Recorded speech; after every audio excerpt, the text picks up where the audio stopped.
Students, in this session, we would be learning about the remaining two theories of selling.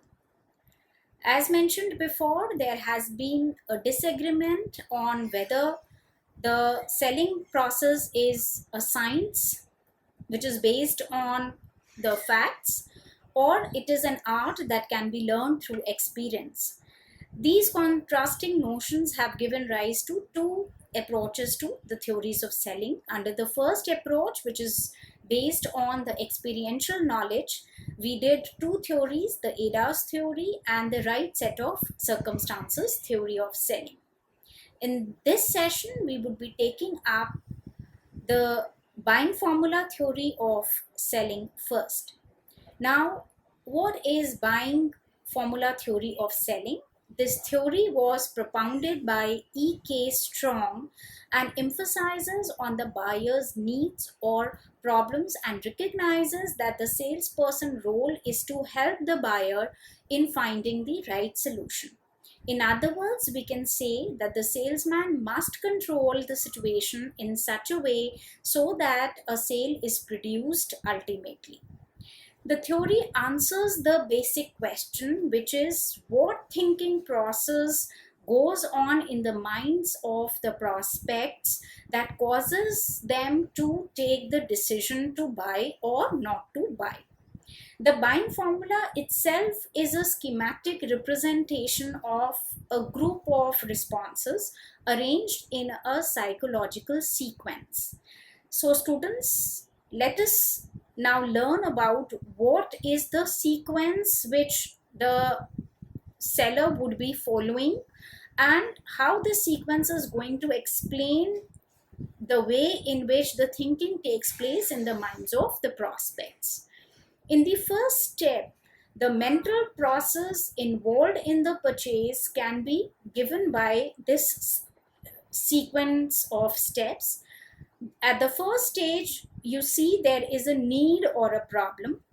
Because of the presence of the need or the problem, the buyer is looking for the purchase of a product or a solution which is going to provide him satisfaction or is going to provide him a way to come out of his or to solve his problem. As a result of seeking the solution, he is going to purchase. So the sequence takes place by taking into consideration three broad elements: need or problem, second the solution, and the third is purchase. Whenever a need is felt or a problem is recognized, the individual is conscious of a deficiency of satisfaction. This is also right. So it's a whenever you purchase, then the purchase would automatically be followed by satisfaction or dissatisfaction, and therefore in the next stage we will add satisfaction as an element. Also students, we know that repetition will take place only if there is satisfaction which is being felt by the prospect or by the consumer. So now what the sequence becomes after we add satisfaction, it becomes need or problem, which will give rise to solution. The solution will give rise to purchase, and the purchase will give rise to satisfaction. In other words, we can say that the solution will always be a product or a service, because you are looking for a solution in terms of the purchase of a product or a service, or probably both, and they will also belong to someone. They will belong to a potential seller. Therefore, the purchase solution involves two parts. The first part being the product or a service, and the second part is the trade name or the name of the dealer. In buying anything, the purchaser actually proceeds mentally from need to the problem to the service to the trade name to purchase, and upon using the product and service, he or she is going to experience a satisfaction and dissatisfaction. So now, after taking into consideration the two parts of the solution that I have stated just now, and also taking into consideration that dissatisfaction or dissatisfaction can also takes place on the use of the product, now what we get as a sequence is from the need or the problem, there would be solution in the form of these two parts that I have now incorporated in the sequence. So from need or process, we are going to move towards product, service, and trade name. This would give rise to purchase. The purchase will now result to satisfaction or dissatisfaction. Students, to ensure purchase, the product or service and the trade name must be considered adequate. You would understand that any dealer or any name is not going to be a decisive factor in whether a person is going to make a purchase or not. And at the same time, the buyer must experience a feeling of anticipated satisfaction, so to say, or the pleasant feeling when he thinks of a product or a service which is being suggested as a solution and the trade name. Now, what is the implication? The implication is that the answer to each selling problem is implied in the buying formula. Now, what becomes the sequence? From the need or the problem, we would be going towards the product or the service, which is one part of the solution, and this product or service should elicit the anticipated feeling of satisfaction.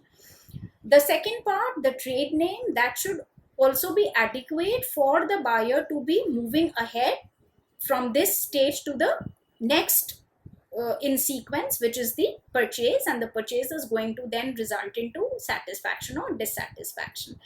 So what we understand that the sales appeal and the approach must correspond with the stage of buyer's readiness. How can we explain this? For example, if the product does not feel right, in the sense that if the prospect feel that the need or your problem cannot be satisfied by the product or the service that you are presenting, then you have to emphasize the need and the problem, and you have to emphasize how this would be solved by the use of your product. Similarly, if the prospect does not think of the product or service when he feels the need or recognizes the problem, then one has to draw an association between the need and the product and service, that okay, if you are dealing with this problem, then perhaps this is the product or the service that you should be using in order to solve your problem. So as a solution, this is what is being suggested. Again, if the prospect does not think of the trade name when he thinks of the product or the service, what you need to do, you have to draw an association between the product or service on one hand, and you have to emphasize the trade name. If the need, problem, product, service, trade name, each of these elements are well associated, then where the emphasis has to be laid, then in that case the sales representative should emphasize on facilitating the purchase and the use, so that the inherent use is then going to give you satisfaction or dissatisfaction.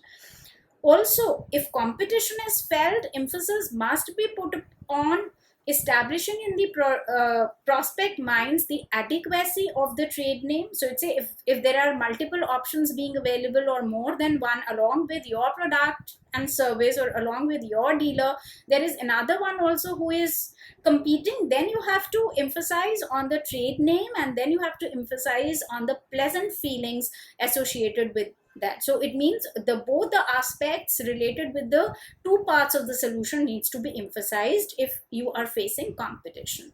If sales to new people, if the sales to new prospect is something that you want, then you have to in that case emphasize on each and every element of the formula. If more sales to old people, that is old prospects, old buyers, in sense of garnering the repeat sales is concerned, then you need to remind the buyer that how the new sales compare to the competing products, or how this particular product stands in relation to the other offerings.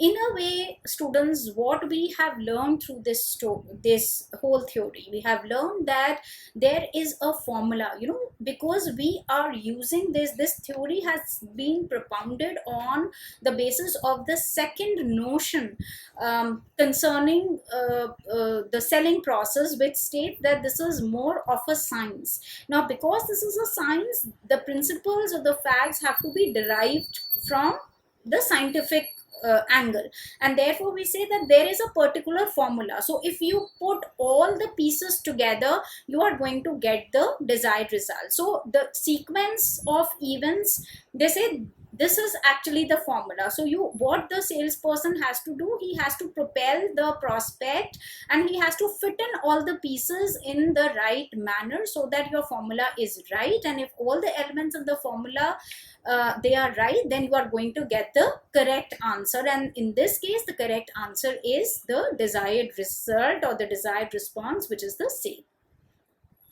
Students, now let us move on to the fourth theory. The fourth main theory that is covered under the theory of selling is the behavioral equation theory. This theory was propounded by J.A. Howard. This theory actually uses the stimulus response model. So we would be talking about stimulus. So using a stimulus response model, the theory explains buying behavior in terms of purchasing process or the purchase decision process, which is viewed as phases of the learning process. Now, according to the theory, there are 4 essential elements of the learning process. What are these 4 elements? The first one is drive, second is cue, third is response, and the fourth is reinforcement. Now, let us first of all talk about drive. What are drives? Drives are strong internal stimuli that impel the buyer to give a response. Now, there are 2 kinds of drives. The first one is innate. How can we understand innate drives? They stem from the physiological needs, such as the basic needs of hunger or thirst or pain or cold. Then we have the learned drives. By learning, we means they are the drives where you strive for status, you strive for social approval, and these are the drives that are acquired when paired with satisfying of innate drives. So when innate drives get satisfied, there are certain learned drives that you work for. Then the second element of the learning process, which is cues. What are cues? Cues are weak stimuli that determine when the buyer will respond. Again, to give you a recap, when I talked about drives, I said they are strong internal stimuli. When I'm talking about cues, I'm talking about cues as weak stimuli. Now, what happens is triggering cues activate the decision process when the buyer will respond, or it is going to activate the decision process for any given purchase. Non-triggering cues, they influence the decision process, but they do not activate it. How can we understand them? For example, the package or the weight or certain informational cues like advertising or conversation of the people, they may impact, they exert a certain kind of influence, but they do not activate it. You are not going to buy, or you are not going to make a purchase decision because of the weight or because of the color of the package. At the third aspect, we would have to understand that specific product and information cues may sometimes also function as triggering cues. The third element of the learning process is response. Now, response is whatever the buyer does. If he buys, then the purchase becomes the response. If he comes back, then the repeat business becomes a response. If he spreads it, then the positive word of mouth that he spreads becomes the response. So response is what the buyer does in the whole situation. What is reinforcement? Reinforcement is any event that strengthens the buyer's tendency to make a particular response. So what is the probability, what is the tendency that the buyer is going to repeat the same thing again? This is the event that we term as reinforcement. Now, after taking into consideration all these aspects, what we have come forth with is the formula. And what again the behavioral equation becomes? The behavioral equation, students, is this, where, as you can see, B is equal to P into D into K into V. Now, what are these? B is the response, or the act of buying, or the act of purchasing a brand. P is the predisposition or the inward response tendency. D is the present drive. K is the incentive potential. We can also understand incentive potential as the value of the product or the potential satisfaction that it would give to the buyer. And V is the intensity of all the Qs. Now, if we take into consideration all this and if we look at the formula, we would find that the relationship between these variables P, D, K, V, this relationship is multiplicative rather than additive. This is something very important to understand. Students, by this we mean that if any of the independent variable has a zero value, if any of P, D, K or V is zero, then there is no response, no matter how much P there may be, right? So for example, the individual is totally unmotivated. It means your D is 0, there is no drive. So D is equal to 0. Again, your B will be 0. There will be no response, because if you multiply this with the other elements, then the final answer would be 0. When the satisfaction received gives you a reward, reinforcement occurs. And technically, what is reinforced? It is the tendency to make a response in the future to the cue that immediately preceded the rewarded response. So if it was positive, there will be again, that will be reinforced. If it would be negative, then the negative behavior would be reinforced.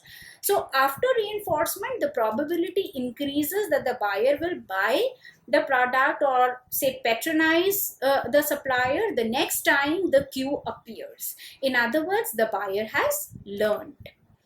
Now, if we look at some of the implications arising from the theory, the theory brings to light certain very important aspects. What are these?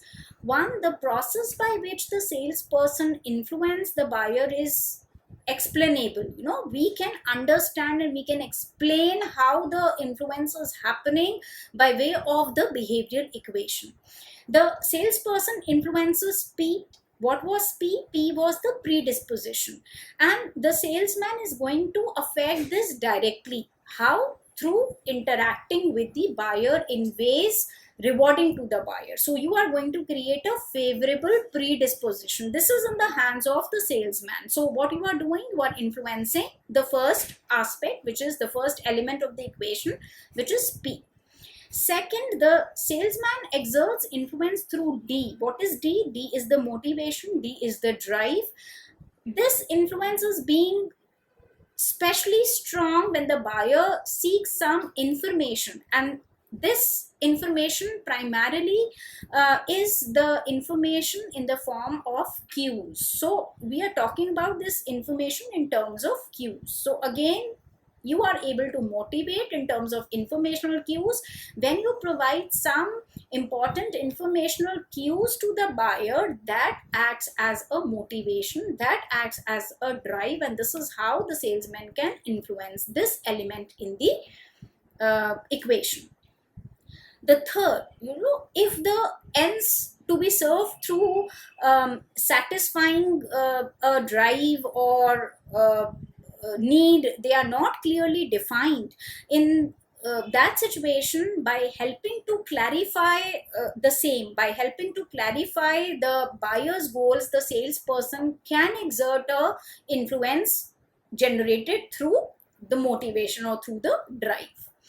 Also, when the buyer has, say, stopped learning, the salesperson in that case can influence D by providing certain triggering cues. As I said, that certain cues also act as triggering cues, like the informational cues, and may act as the triggering cues. When the buyer has narrowed down the choices to few sellers, that okay, these are the ones that I would be focusing my attention on, from whom he would like to make the purchases in future, then the salesperson again can exert an influence by communicating the merits of the company brand, that see, this is how my product or the solution that I am providing would turn out to be better in relation to the others that you have chosen, or the other options that you are actually including in your consideration set. So what is happening, this can prove to be influential by telling them that out of the options that you are taking into consideration, this appears to be better and this appears to be not, and all this is going to affect your K. Finally, what are we trying to decipher? We are trying to decipher that the salesperson can vary the intensity of his or her effort. So whether he is putting more of it or less of it, and whether more of his influence is required or less of his influence is required, this is something which is going to affect, or you can say this is something which is going to make a difference in V. So if you again go back to the equation, to the behavioral equation, students, I've explained you how the salesman can influence P, how he can influence motivation, that is D, how can he influence K when you are confronted with, say, many options and you are contemplating one against the other, and how by choosing the intensity of his or her efforts, he can make a difference in V. It means it is largely in the hands of the sales representative to work on this formula. It means this multiplication between the elements, each of which can be influenced by the sales representatives, would ultimately give you what? They would give you the behavior. They would give you the response. So it's a, what kind of response you want is largely driven by what kind of efforts and what kind of an influence you have exerted on the other side of the equation, which is the multiplicative side of the variables or the elements. So all in all, students, the two theories, if we now, after having done a discussion on these two theories, if we were to draw a comparison between the theories under the first approach and theories under the second approach, we can very well draw a difference. So the first approach, the theories under it were based on the understanding that selling process is primarily an art, and therefore the knowledge is to be derived from the experience of the salesman, and therefore the two theories, ADA's theory and the right set of circumstances theory, talked about how the experienced salesman can really learn from their experience, how the others can also learn from the experience of the experienced salesman, and as a result of that, they can naturally elicit that kind of response that they are looking for. So by having a control over internal external factors and creating the right set of circumstances under the theory, or by propelling the consumers, by taking him naturally and helping him in transitioning from one stage to the other in the ADA's theory, they help you how experienced salesmen can really get and also predict the kind of response that they are looking at. Under the second approach, we find that the two theories, whether it is your buying formula theory, or is it the behavioral equation, we find that both are based on a scientific formula, so to say. So you say there are certain elements that you have to fit in right. Under the buying formula theory, we understood that there is a need. The need calls for a solution. The solution calls for a purchase, and the purchase is going to be is ultimately going to result in a satisfaction or dissatisfaction. Solution, we see, again has two parts. One part of the solution is the product or the service, and the second part of the solution is the trade name or the dealer's name. Now, where the product or the service should give rise to certain positive anticipated feelings about the product, anticipated satisfaction that the prospect feels that he is going to derive if he buys that particular product or service. On the other hand, the trade name should be adequate enough so that he finds that, okay, for me this is the solution. The purchase of the product from this trade dealer or this under this trade name is the right solution for me to go forward with. And we have also seen how in each of these stages, whether it is need, so if the need is absent, the sales representative has to exert an influence in making the consumer recognize that there is a need or there is a problem. If the solution, he is not finding that solution in the purchase of your product, then you have to emphasize that this product is the solution to your need or solution to your problem. Similarly, the purchase, similarly the satisfaction and dissatisfaction. So in all the elements, the salesperson has a considerable degree of influence to exert, and this formula is going to give him the desired response.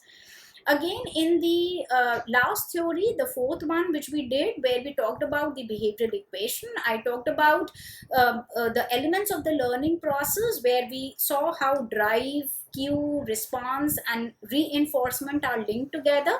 And when we put all these elements in the form of a behavioral equation, we find that the response can be generated if you have a right multiplicative combination of predisposition, drive, incentive potential and the intensity of cues. And we have also seen that this multiplicative combination, how to influence this multiplicative combination is again largely in the hands of the sales representative. So this is something which one needs to learn. So these are the you draw these information, or you learn these selling approaches and selling aspects from their behavioral sciences perspective. So all in all, students, these theories of selling have largely been used by sales representatives. Now, which particular theory is going to work in which particular case, again, there is no rule of thumb. As you deal with people, as you deal with the situations, you have to see for your own self as to which particular theory is going to hold true. Also, salespeople, they may be having their own perspective. Some may be more comfortable with the first approach and may view the selling process to be an art, and therefore their thought process would be more closer to those two theories that we have done, that is ADAS and the right set of circumstances. On the other hand, for those sales representatives and for those salesmen who believe that probably this is more of a science, the genesis of which actually lies in the behavioral sciences and the science of all these things and how to make that particular formula work has to be learned. In that case, they can rely on the other two theories to learn and to take certain key insights from. So where the theories help you, at the same time I want to emphasize once again that it is largely the adaptive mechanism of the sales representatives which is called for. So in addition to influence that obviously you would be exerting at different levels, it's time for the personal selling activities to undergo a change, and for the sales representatives to understand that they have to assume more of a partnering role and suggest a solution to the buyer. If everything falls in place, then the buyer is going to automatically respond, or the prospect is going to automatically respond to the whole situation. But in that case, you would be looking at a situation which will be a win-win angle from both the sides, winning from the side of the sales representative, and winning from the side of the company also, and winning from the perspective of the customer or the prospect also. I'm sure, students, at the end of this session you would have got due understanding of the theories of selling. Thank you so much for your patient listening.